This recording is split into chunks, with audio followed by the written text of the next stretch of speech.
What is going on, true believers and newcomers alike? Welcome back to another video. I'm Superfly Comics Guy and I'm coming at you with a fastball special today. I've got the Astonishing X-Men Omnibus by Joss Whedon and John Cassaday. Known for being a really good starting point for reading X-Men and regarded as one of the best X-Men runs of all time. So does this book live up to that hype? Well, let's talk about that. So I hope you'll join me as we take a look at the cover, the spine, the contents collected, the build quality, and of course a flip through where I discuss some of my thoughts, opinions, and recommendations on the book. So if you like this video at any point, you know how to show it, and if you're a nerd like me, leave a comment down below and let's have some fun mutant-related discussions. But real quick before we get started, thank you guys so much for 50 subscribers. I know that may not seem like a lot, but considering I started this channel as just a fun way to share my hobby and passion with some of my close friends, to know that there's that many other people that care about what I'm saying and like to tune in, that means so much to me. So, you know, thank you. I struggle to think of how YouTubers with thousands of subscribers manage to wrap their heads around those numbers. But anyway, I'll stop blabbering. Let's get into this review.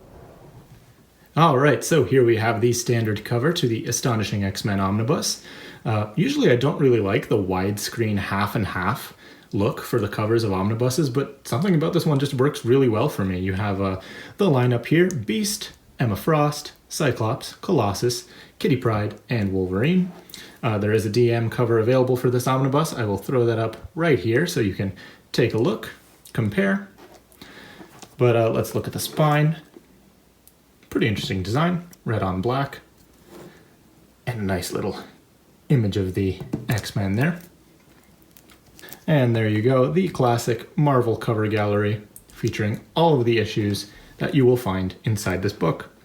Cover price of $100 US, $127 in Canada, and it collects Astonishing X-Men 1 through 25 and giant size Astonishing X-Men number 1.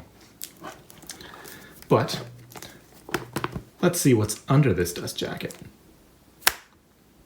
My powers must be on the fritz for some reason. There we go. Not sure what was up with that. Lost control of my powers there for a bit, but there you go. I think this is the cover to that giant size Astonishing X-Men issue I just mentioned. So let me show you that wraparound. Yeah, very cool, featuring a whole host of characters. Very nice. But it's time to take a flip through and see what awaits us on the inside. Alright, here we are. Time to dive into the Astonishing X-Men Omnibus. As I mentioned, Joss Whedon on writing. Yep, the same Joss Whedon, probably most famously known for directing the first 2 Avengers movies. And John Cassaday on art. There you go. So first things first, I'm going to say it, like you can see right here, this book does a very good job of catching you up on X-Men history. Basically, everything you missed from the previous issues of X-Men, it recaps all of that through these pages. At least the stuff that's pertinent to understanding the story in this omnibus. So yeah, that tells you right away that this is a very good jumping on point for reading X-Men. Matter of fact, this was my very first time reading an X-Men omnibus, or just an X-Men series in general. Granted, I am familiar with the team. I know a decent amount about the X-Men, but like, I haven't read any of their books. And thanks to this recap, I was able to follow along with this story pretty well for the most part.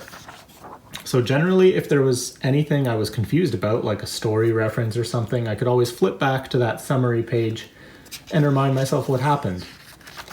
That being said, there were some moments where I was a little bit lost, namely concerning some of the details surrounding like the history of and backstory of Emma Frost specifically, but not too bad overall. I was able to follow it okay.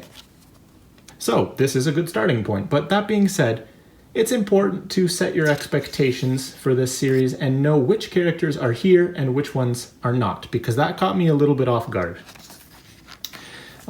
If you're expecting Professor X to be in here, don't. He's not in here. Jean Grey, not in here. Storm, nope. Nightcrawler, nope.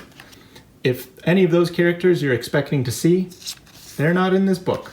This is a more focused team featuring, as I mentioned, Cyclops, who's like the leader of the team and can shoot concussive blasts from his eyes. Emma Frost, who is a telepath and can turn her skin to diamond. Kitty Pryde, who has been away from the team for some time, but returns at the beginning of this book, and she can phase through matter. You have Colossus eventually, who can turn to steel and become impervious to heat and I think electricity as well. You have Beast, who's super smart scientist, but he has this blue beast-like appearance. And of course, Wolverine, the fast-healing hairy mutant with claws. I have a motorcycle. You're fired. Very cool spread page there, by the way. We have to astonish them. You get it? Because it's Astonishing X-Men. Cyclops is so funny. But yeah, I will say, if you're expecting, I don't know, if Beast or Wolverine are your favorite X-Men, they don't really get as much of a focus in this book. The biggest focus is on Cyclops, Emma Frost, Colossus, and Kitty Pryde. Especially Kitty Pryde, she kicks butt in this book. But anyway, the best way to separate this book is into 3 kind of arcs, but it's all one interconnected story that's told throughout the course of this book. So you can actually kind of view it as its own movie trilogy in its own way, which is appropriate given Joss Whedon's directorial history. Love some of these covers, by the way. So the book opens up with a new team, as I mentioned. Professor X isn't there, a lot of the other X-Men are not there, and the X-Men that are here, they're having a tough time getting along. Humanity is feeling pretty nervous about them, but the X-Men want to prove to the world that they're a team, they can be trusted, and they're a force for good, while also trying to run their mutant academy and teach gifted youngsters how to control their powers. Which is hilarious to me, because Wolverine as a teacher, just the concept alone is like, what? Who thought this was a good idea? This Wolverine does not belong anywhere near the scholastic system. But anyway, yeah, there's a supposed cure for the mutant gene discovered. And that kind of throws the X-Men for a loop, especially Beast versus Wolverine, because, you know, Wolverine, he very much embraces his mutant side and, you know, has a tough time connecting with humanity, whereas Beast, he's very resentful of his mutation, and there's part of him that just kind of wishes to be normal. So, but there is an ongoing story with the cure, you know. Who is responsible for it? Where did it come from? So it's up to the X-Men to kind of figure that out, and also deal with the ramifications of, you know, what kind of role, what kind of example do they want to set for their pupils, their students who look up to them. The next arc in here is an arc involving the Danger Room. Yeah, it's a little bit far-fetched, I'm not going to lie. Basically, without spoiling anything, because I don't like to talk about spoilers, the Danger Room becomes an enemy. The X-Men have to kind of fight the AI responsible for the Danger Room, and like, I mean, it's kind of cool because like the Danger Room is the virtual reality room in which the X-Men train, and you know, it knows all of the X-Men's powers and techniques and moves, so it proves to be quite a formidable opponent. But I don't know, the Danger Room coming to life and attacking the X-Men, I don't know, it felt, I guess, appropriately 2000s cheesy, but it wasn't bad. It was just kind of weird. But yeah, those first 2 arcs, I don't know, by that point I was like, yeah, well, this is okay. But I'm not really seeing what all the hype around this book is about. Until about, I want to say, halfway through this book. That's kind of when it really picks up. An alien race from this world known as the Break World, they believe somebody from Earth is prophesied to bring the destruction of their planet. So they have this plan to destroy Earth before that can ever be allowed to happen. And it's up to the X-Men to figure out how best to deal with that. They're kind of forced to work alongside this organization headed by someone named Agent Brand, who's they have a tough time getting along with, but they're kind of forced to work together for the sake of Earth. And the writing kind of really hits its stride in that last half of the book. There's lots of good moments between the various X-Men members, particularly between Emma Frost and Kitty Pryde, who have a very complicated history with each other. And, there's a lot of good scenes where there's more than meets the eye, where there's, on the surface, it seems like one thing is happening in a scene, but under the surface and behind the scenes, there's more going on than you might think. And I'm trying really hard not to spoil that bit for you. But let's just say they get very creative with Emma Frost's telepathic powers, and they use those very, very well.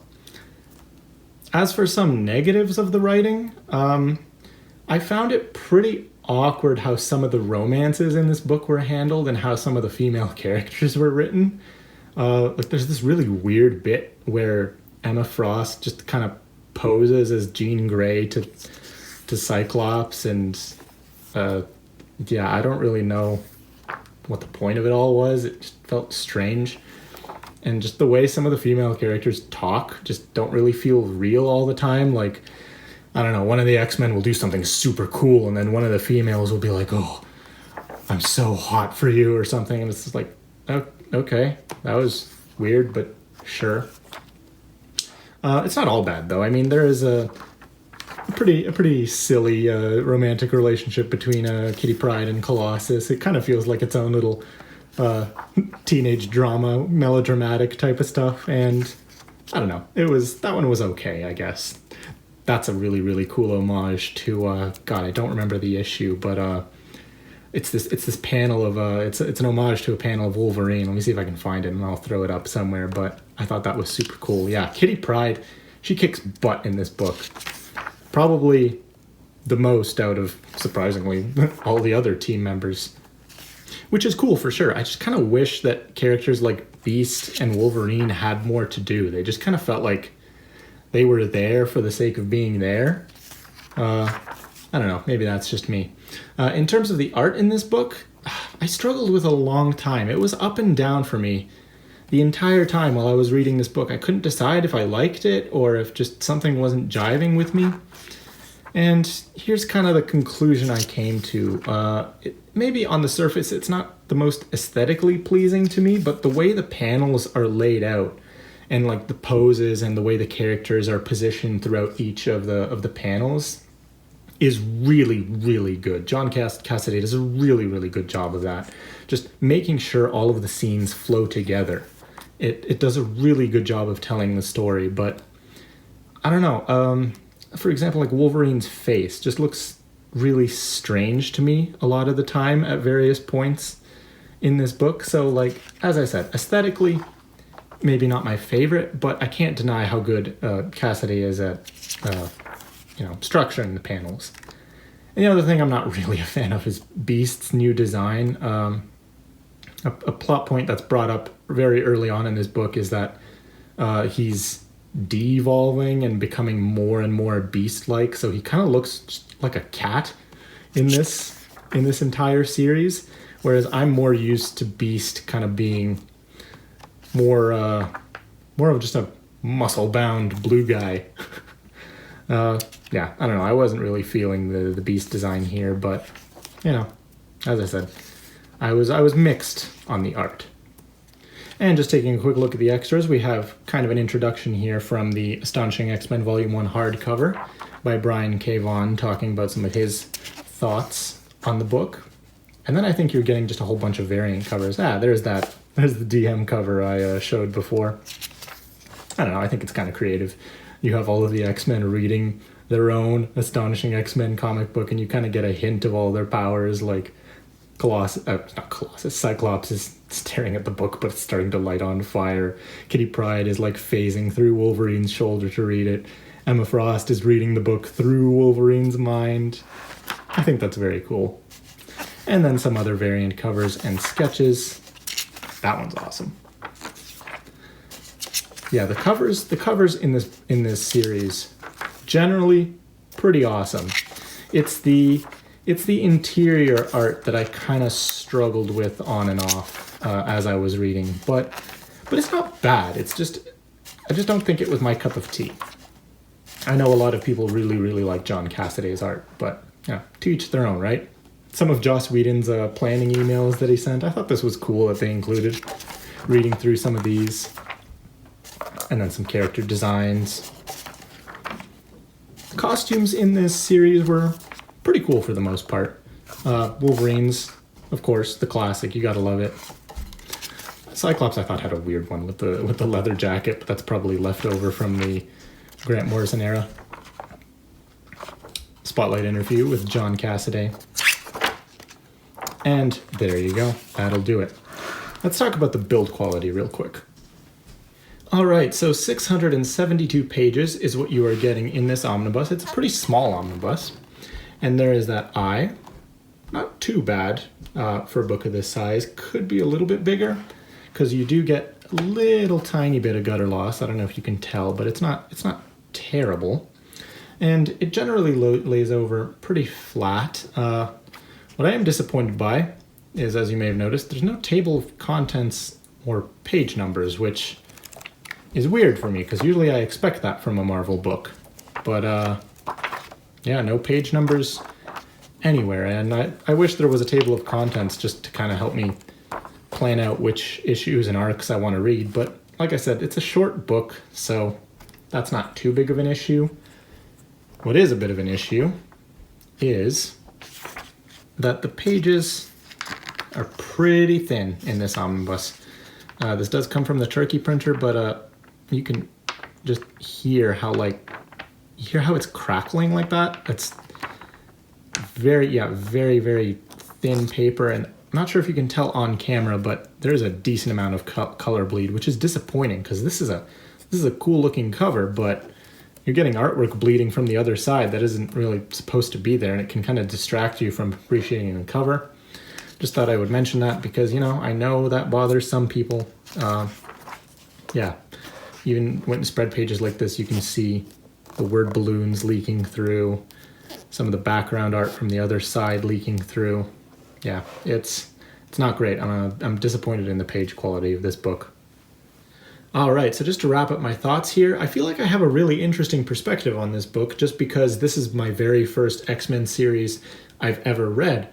And so, you know, is it a good starting point? Yeah, absolutely. I mean, those starting pages at the beginning especially help just to get you caught up on everything you need to know and understand the events in this story. I hope I don't get crucified for this, but I do think it's a little bit overrated, this series. Don't get me wrong, it's good, but I didn't think it was mind-blowing or great or anything like that. I still enjoyed it, but I feel like it took a while to get going. The second half was pretty awesome, but before that, it just kind of felt like, you know, Saturday morning adventures, which is fine. If that's your thing, you'll probably enjoy this.